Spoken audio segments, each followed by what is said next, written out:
প্রতিটা যুবককে যেন আল্লাহ ডাক দিয়ে বলে, যুবক গতকালকেও এক ওয়াক্ত নামাজ পড়লা না, আজও পড়তে না, আমি মালিকের একটা সেজদা দিতা না। আল্লাহ যেন ডাক দিয়ে বলে ফজরের ওয়াক্তে, আমার বান্দা আজও কি সেজদা দিবে না আমারে?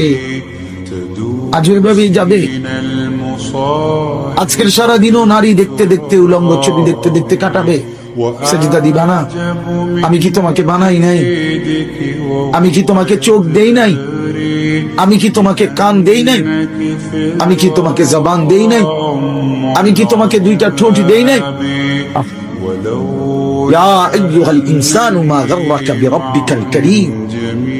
আল্লাহ বলে, আমার বান্দা, কে তোমাকে আমার মতো দয়ালু মনিব থেকে ভুল পথে নিয়ে গেল? কে তোমাকে পথ হারা করে দিল? আমার চাইতে আপন জন তুমি কাকে পেল? এত বড় আসমান যিনি দিলাম, আমি আপন হইলাম না? এত বড় জমিন যে দিলাম, আমি আপন হইতে পারলাম না? প্রতিদিন তোমার চোখে ঘুম পাড়ায় দেই, আমি সেই মালিক, আমি আপন জন হলাম না? প্রতিদিন আবার ভোরবেলা উঠতে গেলে আমি তো ঘুম থেকে জাগিয়ে দেই, সেই আমি মালিক আপন হলাম? বলেন না বাপ, বলেন।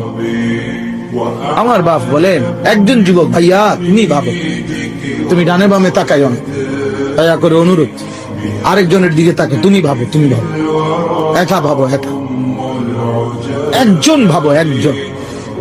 তুমি ভাবো দোস্ত, ডানে বামে তুমি দেখো না। তুমি ভাবো মালিক তোমার কাছে কি একটা সেজদা পায় না? আজ কতদিন হয় ছেলেরা, এইখানে তো অনেক ছেলে, আমি তো চেহারা দেখলেই বোঝা যায়, কতদিন হয় ফজরের নামাজ পড়ো না ভাইয়া?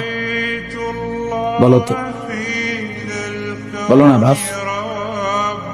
মালিকের চেনো না আজ কতদিন? আফা আমিনা আহলুল কুরা আন ইয়াতিয়াহুম বাসুনা বায়াতাও ওয়া হুম নাঈমুন। আল্লাহ তাআলা বলে, ও জনপদবাসী, মহল্লাবাসী, ও গ্রামবাসী, আমি আল্লাহ থেকে নিজেকে নিরাপদ কেমনে ভাবলাম? আমি আল্লাহ তো চাইলে ঘুমন্ত অবস্থায় আযাব দিয়ে ধ্বংস করে দিত, জানো?